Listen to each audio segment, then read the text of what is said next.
teman-teman, kembali lagi di channel saya. Setelah episode sebelumnya yang sangat seru, kini kita kembali dengan episode yang baru, dengan bocoran cerita yang saya angkat dari novel. Dan jangan lupa subscribe dulu bagi kalian yang suka. Dan sekarang saya mau menceritakan bocorannya kembali. Dan jangan lupa untuk subscribe, klik loncengnya, dan jangan lupa like. Selamat menikmati. Gasku. Keluar dari belakang konter, kelompok Long Hao Chen terlihat sangat tenang, sampai-sampai tidak bisa dikatakan apakah mereka mendapatkan sesuatu yang baik atau tidak. Meskipun para pemburu iblis di luar sangat penasaran, tidak ada yang mendekat untuk bertanya. Inilah aturannya, tidak seorang pun boleh bertanya secara terbuka tentang rahasia orang lain.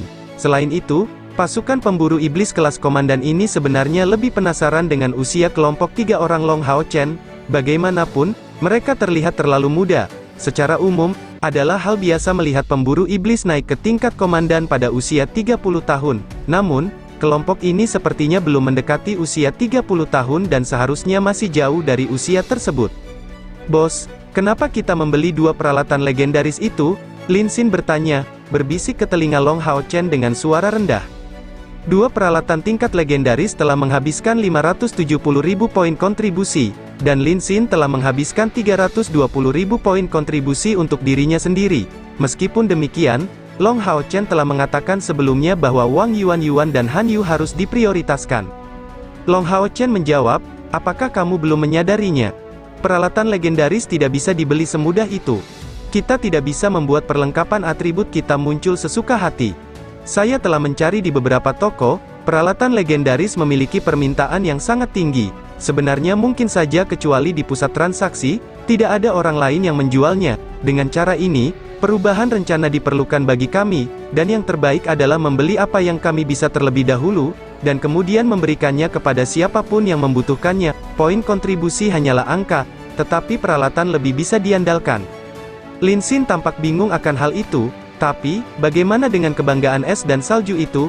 Kami tidak punya siapa-siapa yang bisa menggunakannya.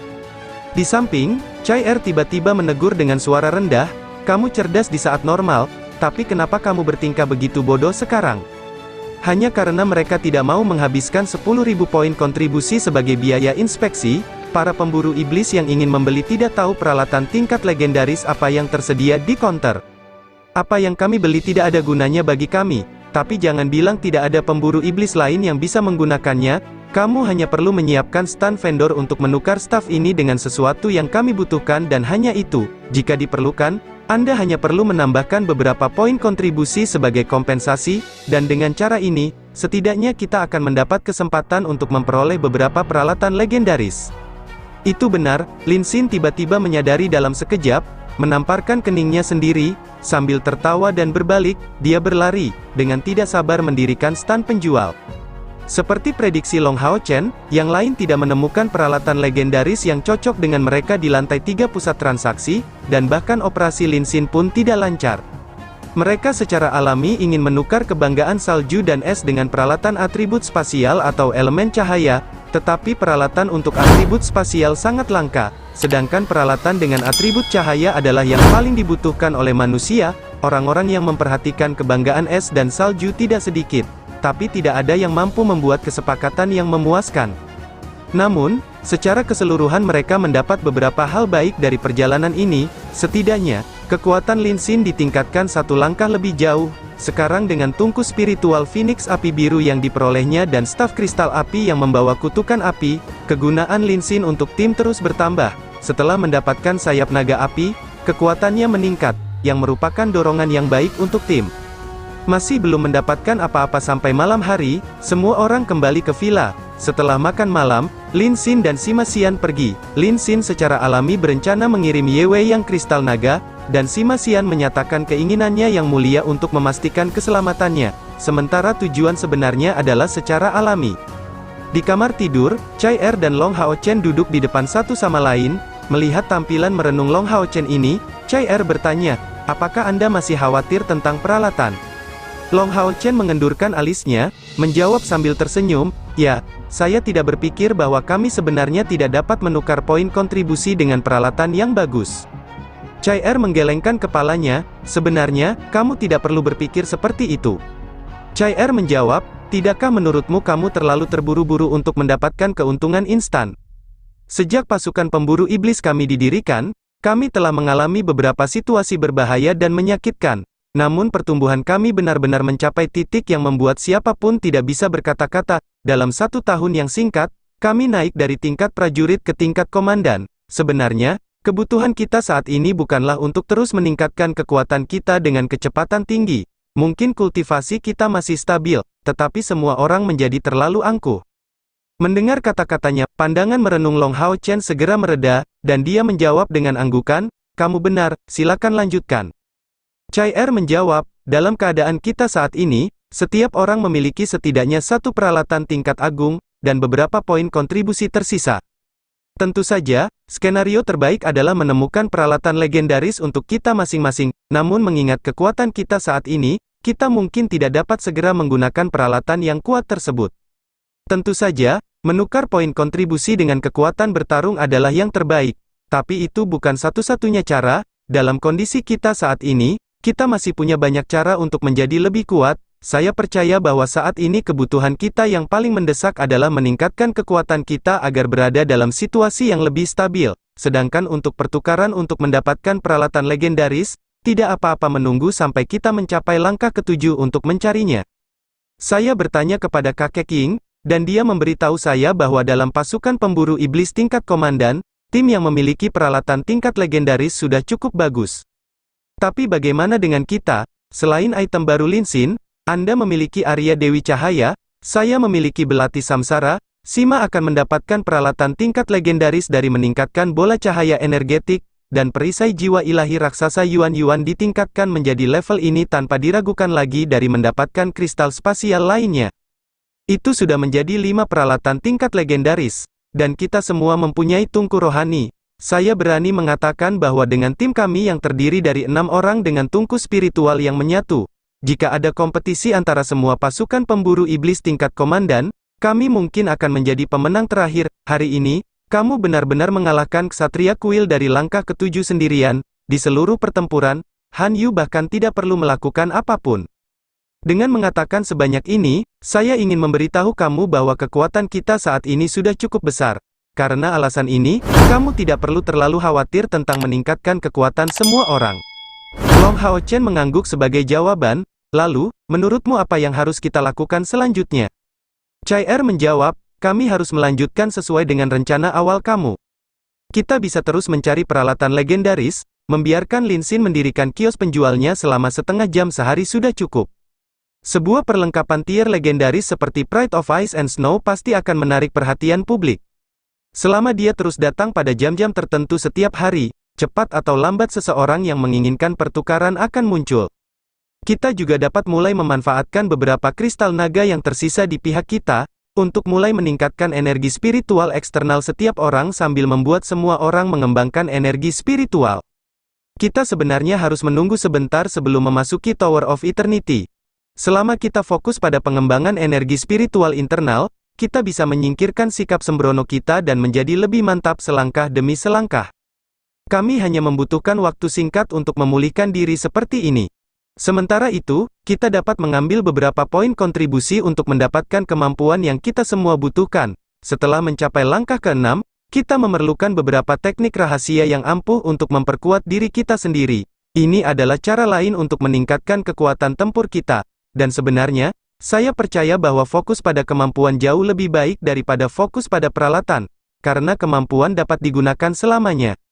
Melihat Chai Er, Long Hao Chen menunjukkan senyuman, "Kamu benar, kamu seharusnya memberitahuku semua ini lebih awal."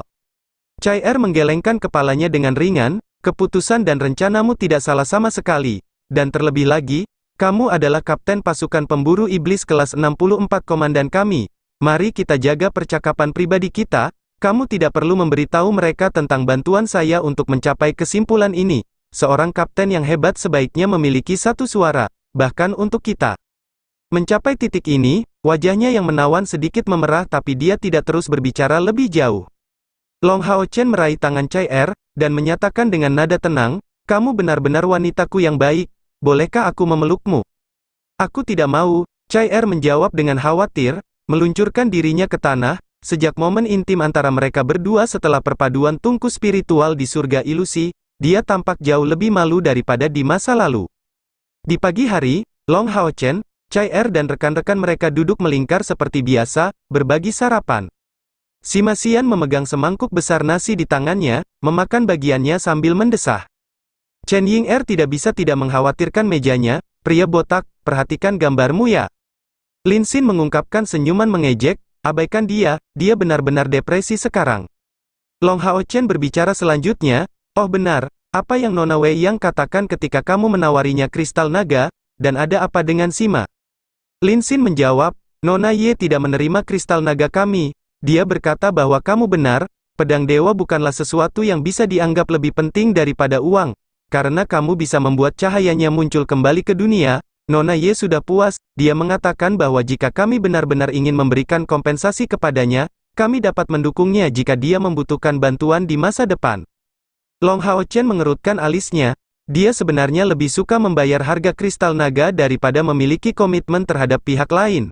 Setelah beberapa saat merenung, dia memberikan jawaban, "Kalau begitu kembalilah padanya hari ini, dan katakan padanya bahwa membantunya tidak apa-apa, tapi ini hanya terbatas pada saya saja, dan tidak bisa melibatkan seluruh tim kita." Long Hao Chen mengamati Sima Xian yang sedang makan dengan penuh konsentrasi, dan menatap Lin Xin dengan pandangan bertanya. Lin Xin tertawa keras, dia sangat terpukul. Saat melihat kecantikan murni itu, dia langsung mengatakan kepadanya, "Saya tidak suka orang botak, dan saya lebih tidak suka pendeta botak." Lalu dia pergi, tanpa meliriknya sedikit pun, dan sekarang, dia berusaha mengurangi kesedihannya dengan makanan. Chen Ying-er tertawa di sampingnya, "Sima, kamu tidak boleh menyerah begitu saja. Tahu, mengejar seorang gadis tidaklah mudah loh. Namun, saya hanya merasa kamu tidak boleh berharap terlalu banyak saat mengejar kecantikan murni itu keindahan dan binatangnya. Kontrasnya terlalu bagus, hahaha." Sima Xian akhirnya mengangkat kepalanya. Meski beberapa butir beras masih menempel di wajahnya, "Siapa bilang aku menyerah? Temanmu semakin berani jika rintangannya semakin besar. Dia bilang dia tidak suka orang botak. Kakak punya narkoba, aku juga akan ikut denganmu hari ini, dan kali ini aku membawa wig, dan dia tidak menyukai pendeta, lalu orang ini akan pergi dengan baju besinya." Pada awalnya, pria ini berusaha tampil sangat sopan dan halus kemarin, dengan sengaja datang dengan gaun pendeta untuk menemani Lin Xin ke rumah lelang besar aliansi. Mendengar dia mengatakan itu, semua orang tidak bisa menahan tawa, dan Han Yu berkata, "Lakukan yang terbaik Sima, kami akan mendukungmu dengan sepenuh hati. Cobalah untuk melupakan keindahan murni itu sedini mungkin." Penampilan Sima Xian tidak jelek, sebaliknya, dia memberikan tampilan yang gagah dan tangguh, tegas dan ulet, bentuk tubuhnya yang mengesankan dengan mudah memberikan rasa aman. Lin Xin tertawa, "Menurutku kamu sebaiknya tidak memakai wig. Sebaiknya kau tunjukkan dirimu yang sebenarnya. Kalau tidak, jika kamu benar-benar berhasil dan dia mengetahui bahwa kamu tidak seperti yang terlihat, bukankah dia akan kembali menggigitmu?" Wang Yuan mengangguk, "Apakah teman-teman narkoba mengatakannya dengan benar? Karena Andalah yang mengejar pihak lain, kamu harus menunjukkan ketulusanmu. Tanpa ketulusan, apa yang perlu dibicarakan?" Sima Xian menepuk-nepuk kepalanya yang botak, menatap mereka dengan tatapan sedih dan marah. "Jadi, mengejar seorang gadis itu sulit. Tapi bagaimana hal itu bisa terlihat begitu mudah bagi kapten kita? Apa yang baru saja kamu katakan?" Chai Er yang tetap diam sampai kemudian perlahan mengangkat kepalanya. "Aku tidak mengatakan apa-apa, aku sudah selesai makan." Mengatakan itu, pria botak itu mencoba melarikan diri. Chai Er menoleh untuk melihat Long Hao Chen, "Jadi itu mudah. Lalu bagaimana kalau mempersulitmu di masa depan?" "Aku juga sudah selesai makan." Mengatakan itu, dia berdiri dan kembali ke kamar mereka. Menatap tercengang pada siluet Chai Er yang menghilang, Long Hao Chen memberikan pandangan polos, "Mengapa saya dituduh secara tidak adil tanpa melakukan apapun?" Lin Xin tertawa sebagai tanggapan, "Bos, saya tidak memilih siapapun. Tetapi Sima Xian hanya membuat wakil kapten menentang kamu dengan komentarnya. Jika aku jadi kamu, aku tidak akan menanggung ini." Long Hao Chen tiba-tiba berdiri, melirik acuh tak acuh ke arah Lin Xin, "Saya tidak perlu menanggungnya." Segera setelah itu, Dia memanggil seseorang di ruangan yang sama, Sima Xian, ikuti aku untuk berlatih pertarungan jarak dekat. Kepala pembantu dari aliansi kuil, dan kepala pembantu dari kuil ksatria, kepala ksatria suci Han Qian akhir-akhir ini dalam suasana hati yang sangat baik.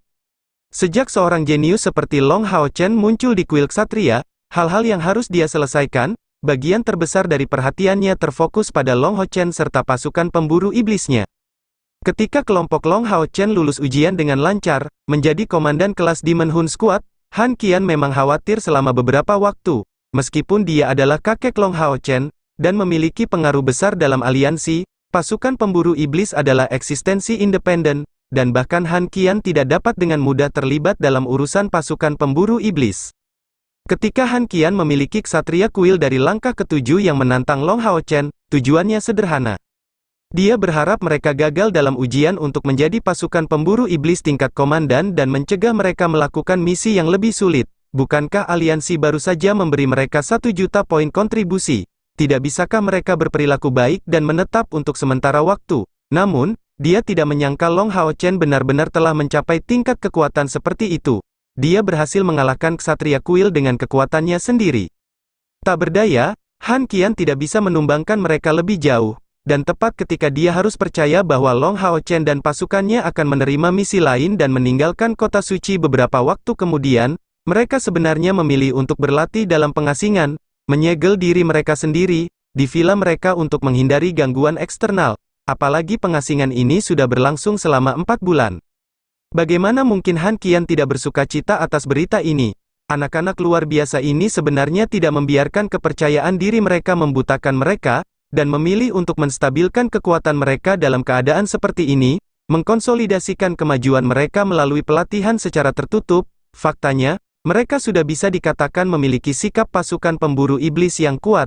Anak-anak muda ini sebenarnya lebih berkepala dingin daripada kebanyakan pasukan pemburu iblis veteran.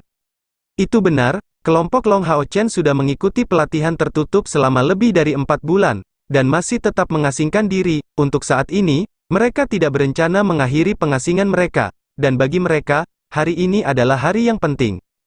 Menara Keabadian, Long Hao Chen, Chai Er, Han Yu, Sima Xian, Wang Yuan, Lin Xin, dan Chen Yinger berbaris berturut-turut. Bos, siapa di antara kita yang akan pergi? Sima Xian bertanya pada Long Hao Chen dengan penuh semangat. Di depan mereka ada kerangka merah yang membuat mereka menjalani pertempuran terus-menerus, melatih dan mengendalikan kekuatan mereka. Justru dengan kerangka inilah mereka terus-menerus bersilangan pedang, memberikan setiap orang kesempatan untuk menguasai teknik pertempuran kuno. Tapi hari ini, mereka memutuskan untuk melewati semua ujian di lantai pertama Menara Keabadian. Selama 4 bulan terakhir, setelah peringatan CR, Long Hao Chen memutuskan untuk memprioritaskan pengembangan energi spiritual internal setiap orang, menenangkan otak mereka yang lengah. Mereka terbiasa dengan perubahan kekuatan mereka saat mencapai langkah ke-6, hari-hari mereka berlalu, melatih kemampuan baru mereka, mencari peralatan legendaris untuk dibeli, dan menggunakan kristal naga iblis dengan bahan obat yang berharga agar mereka dapat menyehatkan tubuh mereka. Kristal naga iblis memiliki kegunaan yang lebih besar dari yang mereka bayangkan. Melalui beberapa bahan langka yang menghilangkan kotoran dan sifat kegelapan, mereka memperoleh hasil yang sangat baik di setiap mandi, baik dalam kekuatan, ketangguhan, atau kekuatan serangan. Mereka mengalami kemajuan dalam segala hal. Namun, setelah digunakan, volume kristal ajaib menyusut, hingga hilang sepenuhnya. Dalam waktu lebih dari 4 bulan, mereka telah menggunakan 3 kristal naga iblis, dan semua orang merasa bahwa perolehan lebih lanjut dalam energi spiritual eksternal sekarang tidak ada artinya. Setelah itu mereka berhenti mandi bersama mereka. Namun, energi spiritual eksternal ini tidak diperoleh secara gratis. Itu dengan bantuan obat-obatan bantu, yang membuat mereka kehilangan hampir 4 juta koin emas dan 150.000 poin kontribusi. Mereka telah mendapatkan 2 peralatan tingkat legendaris lainnya. Sesuai keinginan mereka, mereka membeli pedang tingkat legendaris untuk Han Yu dan aksesori bernama Kalung Doa untuk Chen Yinger. Pedang tingkat legendaris ditukar dengan kebanggaan es dan salju, serta 100.000 poin kontribusi. Kemudian, selain Kalung Doa, Long Hao Chen membeli pedang lain di tingkat agung dan beberapa teknik rahasia. Kini jumlah total poin kontribusi tim hanya berjumlah 50.000, ratusan ribu poin kontribusi digunakan secara berlebihan. Selama lebih dari 4 bulan, mereka dapat dikatakan telah menggunakan poin kontribusi tanpa hambatan. Jadi wajar jika cadangan mereka kini telah habis.